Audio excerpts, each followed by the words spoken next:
Hi, this is Michael Buffer, and let's get ready for EJ Boxing Live. How you doing, Beverly? You alright? Yeah, I'm pretty good, pretty good. Just hot as hell out here. How you doing? Yeah, I'm good, man. Just come back from the gym.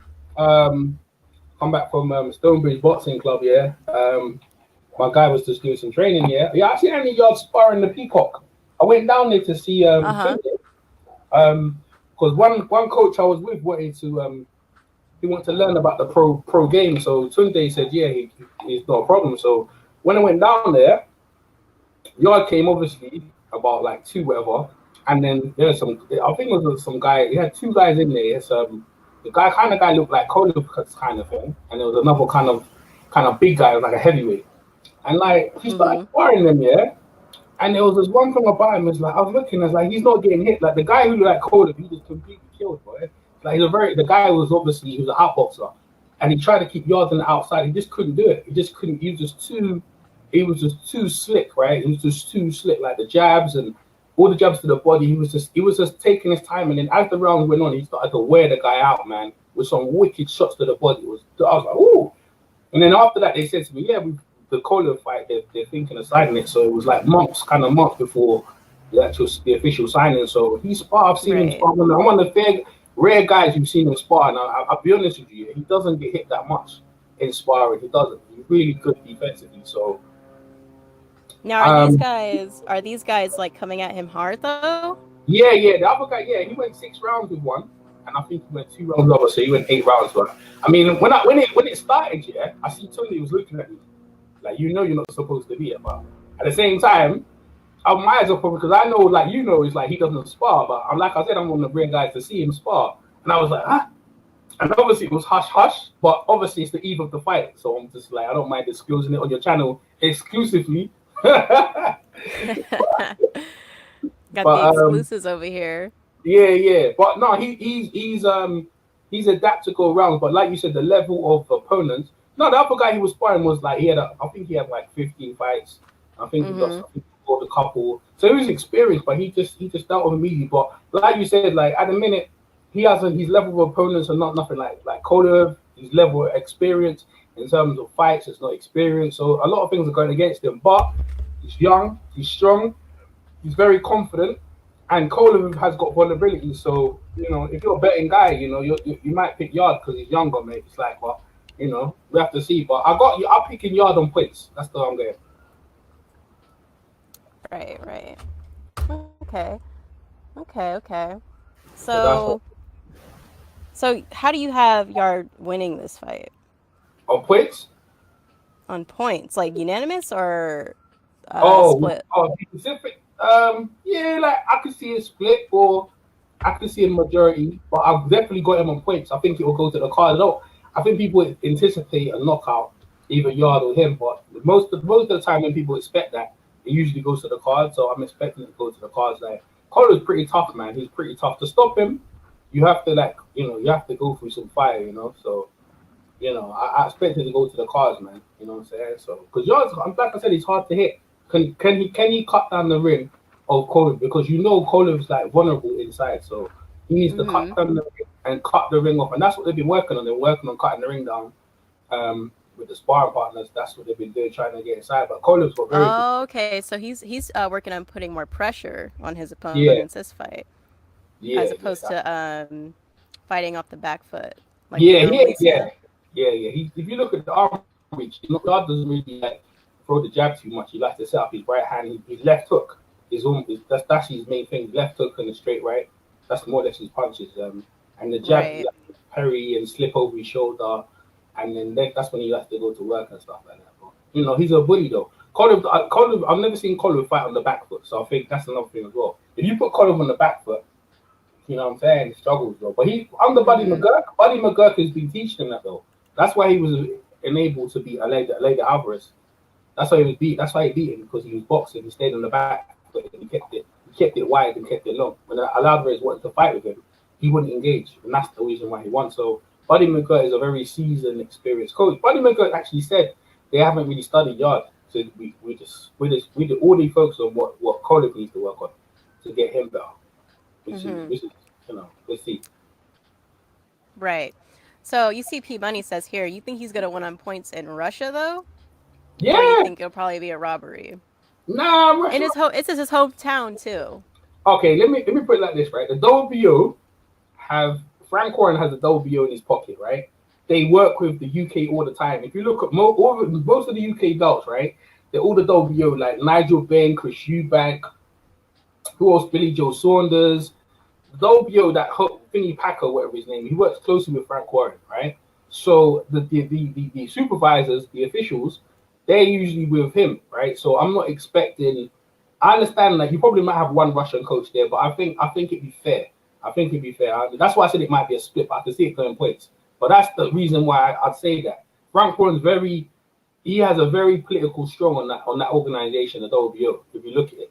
You know what I mean? I don't think people notice that. And especially Nassim Hamed, he was with Frank Warren. He had like 14 defenses. Chris Eubank, senior, he had 19 defenses when he was Frank Warren. Nigel Benn, another guy, WBO champion. Billy Joe Saunders, WBO champion. You know, I can keep going down the list. So that's why I reckon on points. Right. So Joseph Brown, well, let me go up in the chat. Let me catch up. Queen of the Cut Man Merv says this is going to be a close fight. Yeah. Ace Boogie says Yard has to knock him out in Russia, my opinion. I think so too, brother. I think so too. I think that's the normal attitude. I think that's what people think though. You know, in boxing, oh, he has to knock him up. But if you start thinking that way, that means like you're putting initial pressure on yourself to go do things you don't need to do. If when you box, yeah, you work to the game plan. You know that you have to be very patient, like chess, and when you see your openings, you exploit. And Kovalev does leave openings, but you already know that his body is not very good up close, so he likes to tie up. Yard is very strong. As I pointed out, when I see him spar, when the opponent tried to tie him up, he threw him off. And he threw off the sparring partner and just kept beating him to the body. He was vicious, very strong. Right. That's what they work on. So yeah, I understand why people would say that, right? Because that's what usually you go into another man's backyard, don't expect to get no points, yeah. But the way Yard can beat him up, you know, it's hard for the judges to go against him. He might get a knockdown. He might get a couple of knockdowns, but Kovalev is tough, man. You have to give credit to the champion. He's a very tough guy. Because look, he got knocked down by Leder Alvarez, right? He got right back in there with him and he beat him on points. So this shows that he's got moxie. The guy's got true grit. You know what I mean? Andre Ward, you know what I mean? He lost or he didn't, and he went back in there. Pascal, you know, he shows that the guy's tough for durability. He's durability, but he can be stopped though. Right. We got Junior up in here. What's up, Junior? What's up with the light bullying all the time? PK Boxing MMA says Kovalev is definitely the favorite. Big step up for Yard, but upsets happen. Kovalev's been stopped twice. Yard's got a little mustard on them body blows rather. I'll say Yard by late stoppage. Hey, it could happen. It could happen if he does. If he tires Kovalev out in the beginning with those body blows, that's a possibility. Joseph Brown says, ask him, Bev, does he have a plan B if the pressure isn't working? Can he counter the Kovalev jab? What do you think about that, EJ? Can he call? Yeah. I suppose he can. That'd be interesting. Kovalev jab is very hard and very strong, but we saw Andre Ward do it. So if they're smart, they might use that. You know what I'm saying? Which I've seen him parry a lot of jabs.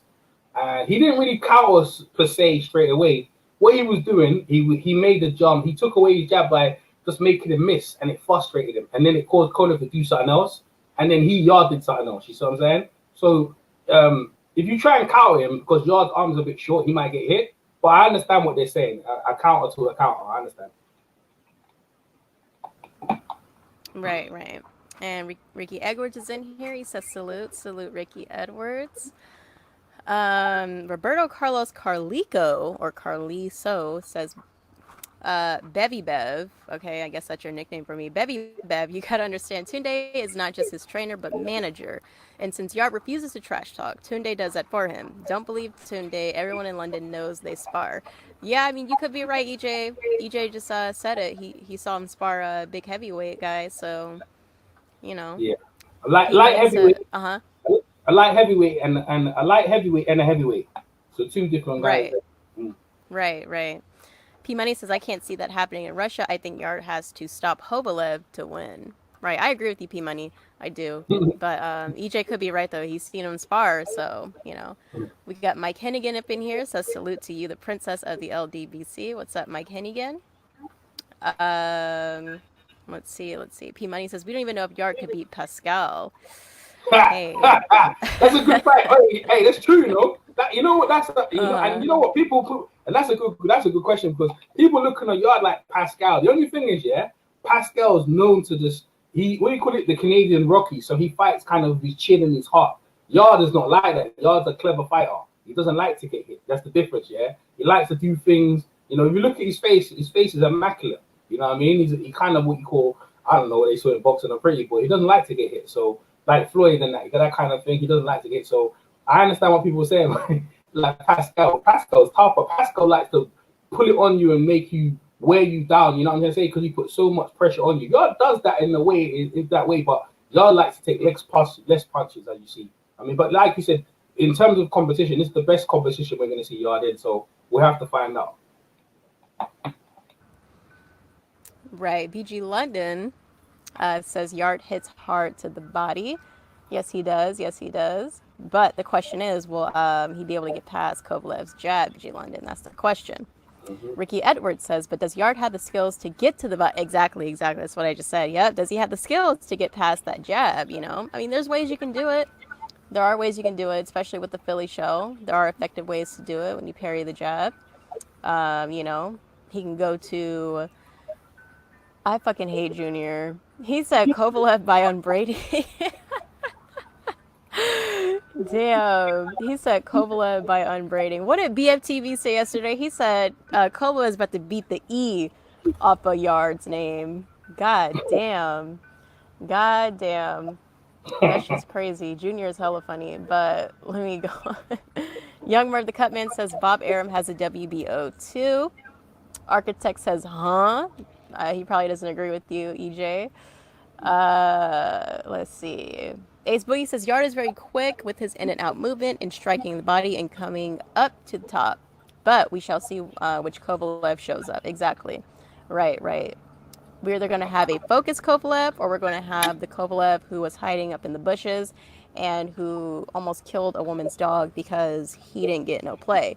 So, yeah, we'll have to see which one we have. But let's see. Ask EJ about Yard's head movement. What do you think about his head movement? I think it's pretty good. Yeah, I agree with you. It is pretty good. It definitely is. But again, you haven't seen him against the level of opponent. But the thing is, as we know, Kovalev on a slide. We have seen him lose to Andre Ward, twice, and we see him get knocked down. But against elite level, light heavyweights, now Yard hasn't been against that sort of level. So as we know, when you've been against that level, Yard might experience something. I mean, he might just lose the fight and have a very close fight, and it'd be a good learning curve for him. But at the same time, you kind of want, this for boxing, you kind of like the new stars coming through, and hopefully for Yard that he does that, become one of the new stars in boxing. Right. PK says Kovalev ain't getting any younger either. Right. Yeah. I mean, it's going to be a good fight. Everyone's talking about it. I think mainly because I think it's 50-50. People are interested in what Yard can do, and people, Kovalev has his fan base of his own. I'm not a Kovalev fan, but he's in his hometown, home country. Ricky Williams, what's up? He says peace, sister. But EJ, while you're here, what do you think about Junior says salute all, I'm back driving, can't shut out the family. Yeah, you stay safe on the road, Junior. And I'm glad you can't type in here because you're always bullying me. You keep bullying me, Junior. But anyways, Queen of the Cutman Merv says this fight can go back and forth, but the heart for the lion is the one who's going to win at the end. Okay, girl. Okay. We'll see. I still have Kovalev. I have Kovalev stretching him out in like the 4th, 5th round. But I will gladly eat my crow. But yeah, since you're in here, what's up, African Sci-Fi Scholar? What do you think about Terrence Crawford and Earl Spence Jr.? What do you think about the recent rhetoric of Terrence Crawford? Have you been tuning into it? Have you been keeping up with the news lately? I think the last thing I think of is Crawford said that the fight, if he doesn't fight Errol Spence, he'll still be a Hall of Famer. Is that the last? Was that the last thing he said? Crawford said. He said like, I don't need the. Oh yeah, he was on Joe Yeah. Rogan Joe Rogan's podcast, Uh-huh. and he Right, said right. yeah, he said I don't need to be. If I don't fight Errol Spence, I'll still be a Hall of Famer anyway. So is that what you're talking about? Yeah. Yeah, basically. So what is your take on that kind of rhetoric? Do you think that Terrence Crawford is serious about the fight?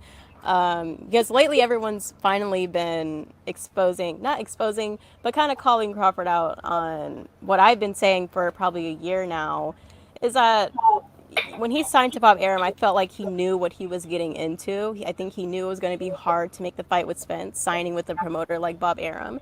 And the fact that he doesn't do interviews with independent media, he only does interviews with people that are mainstream. I Well, personally believe that Terrence Crawford is not going to fight Errol Spence anytime soon because his choice to stay with Bob Arum. I won't be surprised if he resigns with Top Rank. But what's your opinion on that, brother? okay, all right. So my encounter with Terrence Crawford, I was at the Abbott Khan and the Terrence Crawford press conference in London, and I was with another guy who works for the Boxing Voice at the time. Yeah, I was working for the Boxing Voice, and he approached Terrence Crawford for an interview, and Terrence Crawford said emphatically, I don't do interviews for anyone for the Boxing Voice. The what? No interviews for Boxing Voice, so that got shut down. So basically, you got guys online who he watches stuff online, who his team watches stuff online. And if they've been saying anything negative about Terrence Crawford, he will not interview. So that goes why he doesn't interview any other guys. He doesn't really get the interview. He doesn't really, he keeps his circle very tight. And if you're cool, then fine. But if they send any rhetoric, you're not going to interview. Now, what I think about that, him signing with Bob Arum, now it's a strange one because like the way you look at it, Terrence Crawford is the guy from Oklahoma, or was it Oklahoma? No, what is it called again? Nebraska. And like, okay, down in Nebraska. Guys over there, they're very simple. They're kind of straightforward. You give them a price and they do it and this and that. I don't think he's one of them guys they'd like to rock the boat unless something really happens. And the way he's looking is like, well, Barron's been okay with me. He was the first one like to help. Well, not really help, to show Terrence Crawford to get a home thing in Nebraska. And I think Terrence Crawford is loyal. Also, we've got Warren Buffett and them guys there down there. And like he looks at it like, I don't need to rock anything. I'm doing all right with this. Because remember, he was there, like, Terrence Crawford was there. Errol Spence just emerged recently when he got Kell Brook. Now, if that Kell Brook fight don't happen, Errol Spence is just in the shuffle. But when he went in there and beat Kell Brook, it's like, okay, now Terrence Crawford's got another play. Even though Terrence Crawford was at a lower weight, he just came into the weight class. So now we're like, okay, we want to see that fight. But Terrence Crawford is still on the same road what he's been doing. But now he's expected to just, like, change over. Now, Bob Arum at the press conference says, what's with Al Heyman? He doesn't want to make the fights. He's the reason why this fight's not happening is because of Al Heyman. And I was like, hold on a minute. When you trying to sue Al Heyman the other day, you was just trying to sue Al Heyman the other day, and he ain't forgot that when Al Heyman was with the PBC. So Al Heyman knows that, and Al Heyman's not one of them guys to come on thing. So that whole thing with Al Heyman, reason why Bob Arum's not happening, is more to do with the promoters. But I think it's with Terrence is just loyal, and that's where he is at the minute. He's just a calm, level-headed guy. He doesn't rock the boat. He keeps things simple. That's why people, if you look at his wife, right? The wife he's had is the same wife he's had from years. It already shows loyalty already. So again, he's not the type of guy to do anything out of the ordinary that he can't do. He keeps everything simple. He likes to go fishing. He likes Nebraska. Bob Arum's cool with him. He's cool with Bob Arum. You know what I'm saying? We as fans obviously want the best. He approached him, Errol Spence. And then he said, yo, well, you need to do more. And he done more. He got the belt. As far as I'm concerned, Crawford has done enough. I think the problem lies in the promoters. I think Spence wants to fight. But if Al Heyman doesn't want to talk to Bob Arum, that's what it is. It's either one guy goes on another network, which I can't see Crawford doing. I can't see Spence leaving Al Heyman because Al Heyman's been good to him and gave him his first title shot. So at this point, we'd have to sit and sit. It has to be a big enough fight in the pot like Mayweather and Pacquiao that the network's gonna have to come together, and they can, to make the fight. But is that fight big enough for two networks, ESPN and Fox, to come together and make that fight? Yeah, you have to ask that question. Right now, as it stands, when you have Wilder and Fury and you have AJ and Ruiz, you know what I'm saying? These are big fights in my opinion. Is Crawford and Errol Spence big enough to make the networks come together for that fight? Does it generate that much? That's the question. Right. So, how do you feel? With that being said, how do you feel about Crawford saying like he doesn't need Spence to be in the Hall of Fame? How like do you think that? What do you think that Terrence Crawford was trying to insinuate with that statement? Well, let's look at it, right? So he's a lightweight champion. He's the Mm-hmm. undisputed 140-pound champion. Just there, right there. Doesn't that kind of garner you in like you do the best in the division for a minute? And like, how many guys had like 4 belts in that division? He's the first guy. Usually used to be 3 belts, right? Undisputed at 140, and now you're at 147. The guy who beat Pacquiao, you blitzed him. You know what I'm saying? So yeah, you could arguably say he's a Hall of Famer now already. At lightweight to 140, he's right. He arguably could be a Hall of Famer right now as we speak right now. All he's doing is just paving the resume. Errol Spence on the other hand, if you look on his resume, I think he needs someone though, because like he only got Kell Brook, and that's like, okay, he got Kell Brook, but now he's going in there with Sean Porter, so that might help. But if you look at Crawford's resume, you have to kind of think like, Crawford's got a point. So I agree with Crawford that he don't. We'd love it, but he doesn't need it. If you know what I mean. Pacquiao, he needs a Pacquiao. He needs Pacquiao. He needs that. He needs one of them guys though. He needs like a Pacquiao. He needs bloody a Furman to help, but he doesn't necessarily need the Errol Spence. It's just that we want to see it because they're both like at their prime and they're both undefeated. Now, what would you say about like Mikey Garcia? I don't Mikey right now. Mikey Lomachenko. Mikey should be done with them Lomachenkos, and then No, I mean because Earl Spence fought Mikey Garcia, okay, and you can compare that to probably the biggest name on Terrence Crawford's record, Amir Khan. I think people will look at Mikey Garcia and say that he's more credible. What are you laughing at? Don't no, laugh at because me. it's the way. No, because people looked at the fight, right, and I know it was a blowout. Yeah, it's the way Errol Spence fought him. I'm not gonna lie to you. Right.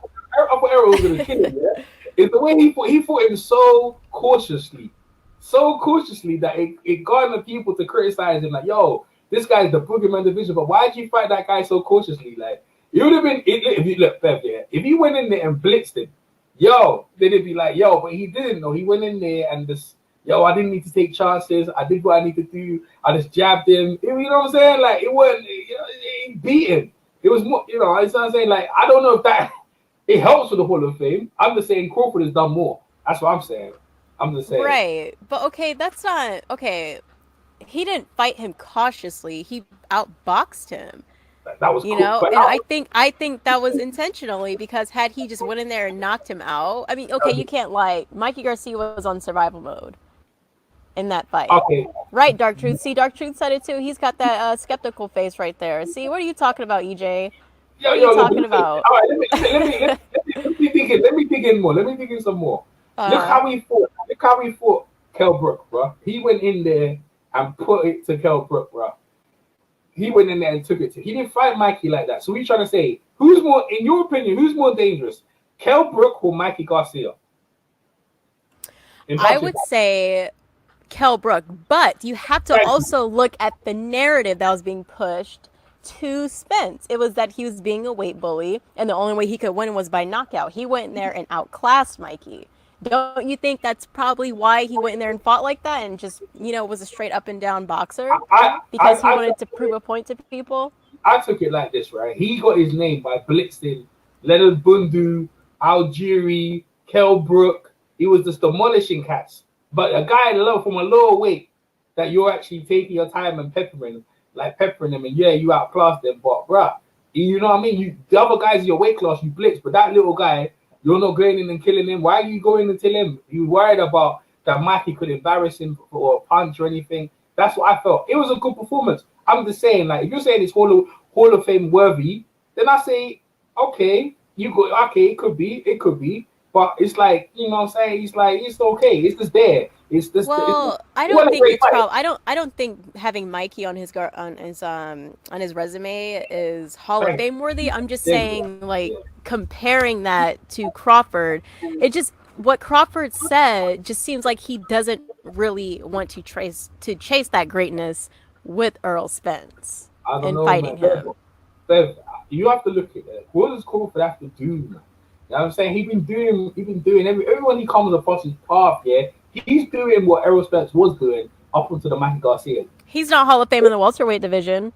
That's for Who's that? damn sure. Who's that, Crawford? Terrence Crawford. Yeah, what has he done in the welterweight division? He just came into the welterweight division. He's already like considered number one already, like number one, number two. He just considered, yeah, but who has he really fought besides Amir Khan? Errol Spence has been in this division. He beat the man who beat Pacquiao, who beat Keith Thurman. How about that? What about the Hood? The Hornet Sting. You don't know about the Hornet Sting? That guy gets beaten down in Australia, bro. That guy beat Pacquiao half to death, yeah. And look at Crawford. That guy was trying to headbutt Crawford. He's a deck. Hey, listen, he got a beating. So my thing is this year, we can continue this, right? They need to fight each other. But at this point, Crawford's got a point. Crawford did roll up on him. You can't say it that way. It wasn't Errol Spence the other way. Crawford rolled up to him and said, "Yo, what's going on?" And you saw Errol Spence was like, okay. And you know what I'm saying? I don't think he wants it. Like, you remember when Spence was after Keith Thurman? Keith Thurman was like, "I don't need to fight you." It's that kind of thing going on here. You know what I'm saying? Like Keith Thurman when he went Floyd, and Floyd was like, "I don't need to fight you." That's what's going on. These kind of bullshit is going on. You know what I'm saying? But I don't think no one's rolling up. I don't. Oh shit! Hold up. Like, keep talking, but there's a big ass wasp in front of my face. I might have to. Oh my god! Okay, just keep talking, dude. Just entertain the crowd because there's a wasp right over here. You're gonna score some fly. You're gonna score one. It's probably a little fly, right? No, it's a wasp. Okay.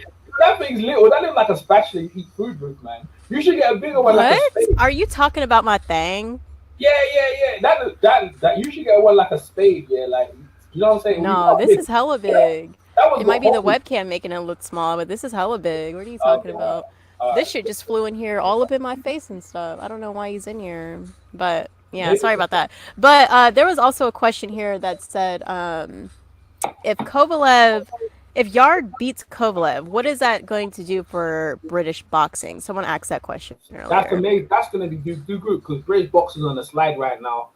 You know, we got the drug ban with Dillian White, and we also got AJ getting beat by Ruiz. I know the rematch is going to be in Saudi Arabia, so UK boxing on the slide. We know Lomachenko is going to beat Luke Campbell, so UK boxing is kind of like on the slide right now on the world scene.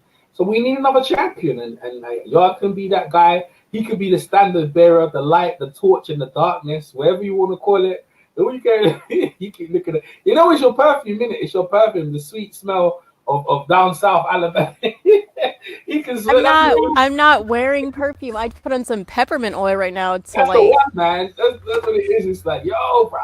No, they don't like peppermint. That's what deters them. I had some on earlier, but you know. Okay, you just make me love me. Yeah. So UK. Yeah, you're saying the UK need that W. They need the W bad, bro. Because right now, like, there's suspect about the officiating, the suspect gloves, the B sample with Dillian White. You know what I'm saying? So there's a lot of things going on around the UK. So we definitely need a win away from the UK to bring back some sort of glory. 100%. Right. And I agree with you there. I definitely agree with you there because AJ's looking like a whole ass hoe out here. But anyways, I digress. Not to talk shit about your countrymen, but AJ ain't shit. I think you know that, right, EJ? AJ ain't shit. Huh? Come, you need to elaborate. You need to elaborate, my girl. Elaborate, baby. Oh God. I'm not even gonna get into it. If you don't know, then this is the first time we actually thought, like, come on, look. I'm AJ's unofficial spokesman. So anything you say. Oh, for real? You're an AJ fan? Okay. I'm an unofficial spokesman for now, innit? For now. But go ahead. I'm listening. Go ahead. I mean, okay, first of all, this dude's out here trying to act like he's an American gangster. Talking about no squares in his circle, only G shit, cause you don't think he's having some sort of identity crisis right now? No, not really. I think it's a case of he's been too nice to people, And I think he has to kind of get to the point where you have to kind of, had enough of just trying to give leeway. You just want to don't give no one no respect. So obviously the things he's saying, I don't really 100% believe the things he's saying, but at the same time, you can't perceive that people, give credit to guys who keep, talking down to you. Now, I don't think Lennox was talking down to him. I think Lennox was actually trying to give advice, but from his stance, he's just lost. He doesn't want to hear no negativity, so he's blasting. He's coming out blasting. People do that. It's like, we call it being ignorant, bro. Just turn ignorant. Just turn like, you know what I'm saying? Just turn stone cold. Like, why? Just don't give no one no props.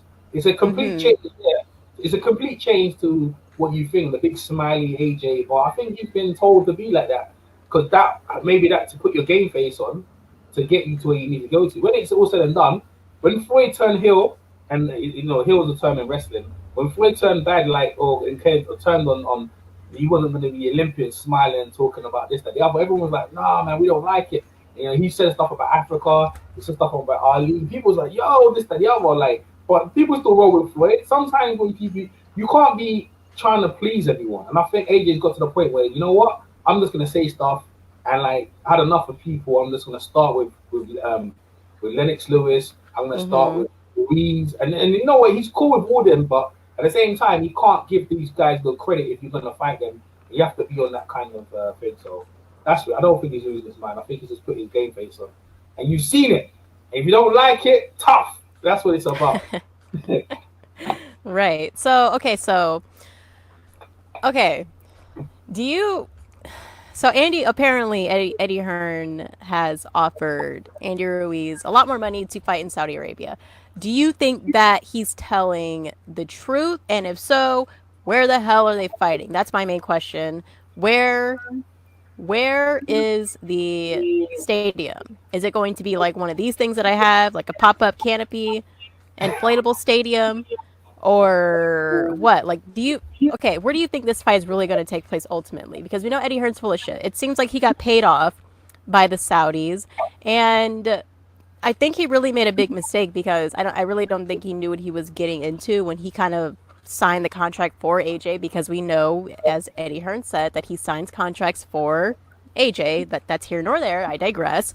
But he definitely signed that contract and got paid by the Saudis. And if he doesn't do this fight in Saudi Arabia, I think they're probably going to cut Eddie's head off. So, do you think this fight is going to be in Saudi Arabia, or if it's going to be in the United States, the UK? We know it's not in the UK because Andy Ruiz doesn't want to go there. AJ said he doesn't mind if the fight is back in Madison Square Garden or even Vegas. So, like, what's your opinion on that, and what is the official verdict in the UK about what's going on? Do you guys believe what Eddie Hearn is saying, or are you guys as skeptical as the United States fans too? Well, Andy Ruiz just came out. Well, someone came out on their Twitter saying that he's accepted the terms. It's going to be more than 9 million. So he's holding up for money, and apparently the December date is on. So that's the answer to both of the questions. Now about the stadium, I didn't know about no stadium built or whatever. I don't know about that. But if they do that, that's they fight. But I don't give.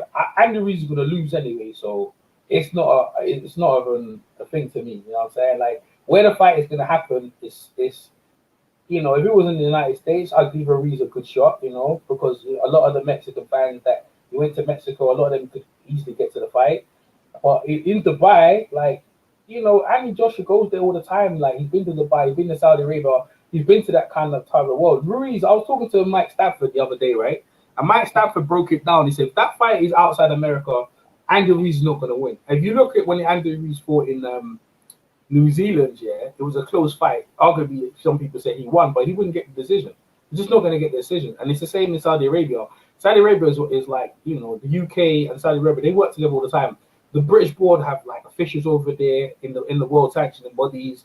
You already know what kind of thing is going to happen. And then this is what Andy Ruiz got to deal with. First and foremost, you got to deal with the climate change, right? Okay, still hot in Texas or California, wherever it goes. Okay, fine, right?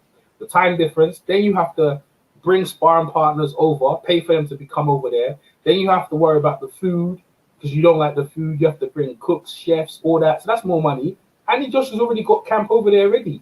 He's got things sorted out already. He's been there. That's why. look at that fly.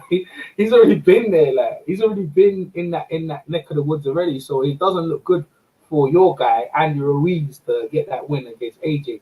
Even after all that, yeah, he still knocked down AJ. I'm sure he's a very confident guy, but we're hearing problems that he hasn't even been back to training. His condition is awful. So what's going on there? What's going on there? Like as you can see by his belly, yeah, koala panda, kung fu panda, whatever. You can see this guy loves Snickers. So no one picked. Did you pick him in the first fight? Did you pick him? No, I didn't. No. Exactly. So it's hard to pick this guy in the second fight when Joshua has studied the fight. Remember, let's bear in mind two of Joshua's fights that he hasn't looked good against Takam and Andy Ruiz, and both of them were short notice fights. He was supposed to fight against Takam, and he was supposed to fight Big Baby. He had a training camp. He studied them, sparring partners. Big Baby slightly different. So as you've seen, you saw what happened. EJ, stop it, man. Don't believe it. Listen, I'm telling you the truth. Like, that's what it is. He caught Andy Ruiz on short notice. This time, he studied. He's going to study him. He knows what he needs to do. And let's be real. But, and also make sure you guys smash that like button too. But when you look at AJ's training footage recently, he just started learning how to do defense, like basic defensive drills, things that I learned when I first started doing boxing. He's just learning how to move his head. So I feel like when you start picking up a new skill in a fight, especially fundamentals, it's not going to transfer well when you start to use it against a live opponent, especially someone as hungry as Andy Ruiz. Like you can't lie. AJ looks very, very inexperienced when he's doing his defensive drilling and stuff. When he's learning how to move his head, he looks like he's just learning how to like dip at the waist and just move his head.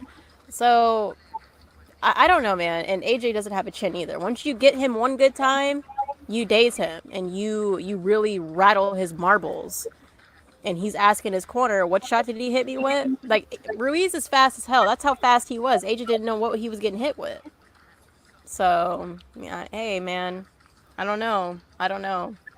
Well, let's put it like this, right? AJ knocked him down, right? We saw that, right? That's what people forgetting that. AJ did knock him down. So, if he knocked him down, you could knock him down again. The problem is that when he went in, he tried to fight him when he could have just boxed. The fight, he was frustrated in the fight. He couldn't do what he normally was doing because Ruiz was stopping and doing what he was normally doing.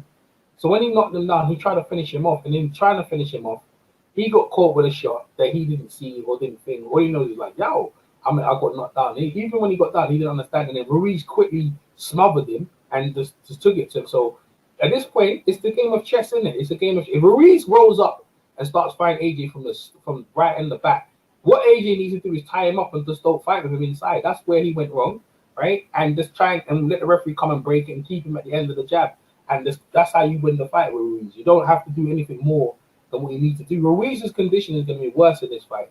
It's going to be worse. He's been eating them Snicker bars. You know what I'm saying? So lies. What? You must not have been paying attention to him in the gym.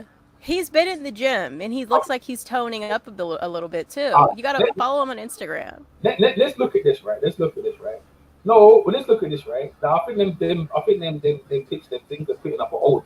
They're putting them up to make it seem like he's doing something. Oh, you ain't shit. Now, listen to this, right? Yeah, I'm sure they're probably old, right? Listen to this, right? Ruiz came off fighting Domachenko, right? He came off fighting Domachenko, and he was good to go, right? Short notice, he got AJ within like 2 months after, or less than a month. That's why he was able to do what he could do. If you give Ruiz at this time off, like the fight was like 3 months ago, now we got December. That's a long time. AJ is a conditioned athlete, always in shape. Ruiz, not so much. That's why Bob Byron dropped him.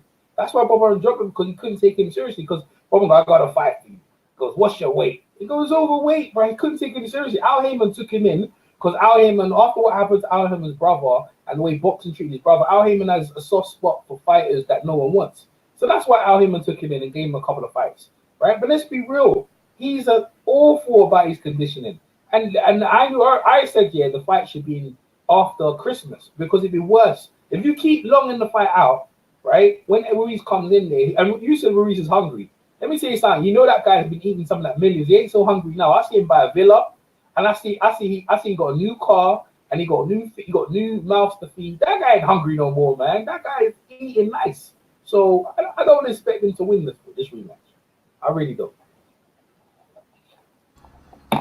Hey, we're seeing two different things. We are seeing two different things. But hold up, give me like 3 seconds. Go ahead. You can go ahead and read the chat. I'm gonna plug up my laptop charger before it dies on me. We got EJ. Stop it. By the way, yeah, people. EJ is not from the UK. I'm not from the UK. No, I'm not from London. I'm from London, bro. What are you talking about? Like, where am I from? I'm not from the UK. If you know, what's his name again? Buzzer Boxing. Bet something, yeah. Bet something, EJ. Okay. People be hating on me in your chat, bro. Like, listen, man. I know what I'm talking about. You need to smell the coffee. If you ain't smelling it, you know what the Rock said. Like the Rock says. Oh my days, man. Yo, people be hating on me, bro. They're like, EJ. I'm big friends with what we got here. He's from the UK, yeah. Of course I'm from London, bro. Like, why would I not be from the UK? I'm from London. I got 100% on Andy. You got Andy? You got Andy, that's cool. Yeah, listen, you guys making predictions, yeah, that's cool. I ain't got no problem. I'm not hate. It's like you make a prediction, we find out, innit? You have to factor in all these things. This guy's rich now. He's not poor no more. Like, what is his incentive? He's not sleeping in the gym no more. Like, you don't need to sleep on cardboard boxes. You don't need to, you don't need to be homeless no more. Like, he's got money now, innit? You know what I'm saying? He's got a new villa. Like, he's all right. He's living posh. As you know, it's hard. Boxers fight the cut out of hard conditions. Ruiz is not in a hard condition no more. He's rich. He's got money now. His next fight, he's making more than he did in his last fight. So he's good to go, bro. EJ, hit the eject button. Yeah, hit the eject button. This dude right here. Remove from stream. Nah, but let me give a quick shout out to Dark Truth. Dark Truth sent some money in the PayPal. Thank you, brother. Thank you. Really appreciate it. King Louis said I got 100 pounds on Andy. Damn. Joseph Brown said, EJ, we smell bullshit. Lord, oh man, I feel like, I don't know, you might have to come back to this channel after Ruiz knocks out AJ again. I don't know. Or you guys can come on my way. Either way, he's not gonna knock him out. Yeah. Okay. If he knocks out AJ, you come back on my channel. If AJ wins, if he outboxes him fairly, then I'm gonna come up on your channel and eat my crow. Yeah. That's fair. I ain't going nowhere. I'm definitely gonna win anyway. So it's so good. In it. All right, I'll leave you to your thing here because I don't want to cause too much hate with your fans and stuff like that. But I appreciate. No, you're good. But yeah, I'm gonna hop off of here anyways. It's getting way too hot out here for me. Okay, then. All right, thank you. Come on, yeah. You take care. No then, problem. Okay. Thank you for joining. You're welcome. Bye. Yeah, that was EJ Boxing Live, our UK brother. He might be a little delusional, but you know, we got love for him. Make sure y'all hit that like button too. Make sure y'all hit the like button. Thank you for keeping it respectful up in here. You know, we can all agree to disagree. We like to, nothing wrong with a little bit of debate at all, as long as everything is respectful. He's okay. King Louis said he's okay. Yeah, but I think I'm a hop up off of here. It's just too hot out here. It's too hot. Like, look. DJ Boxing Live here.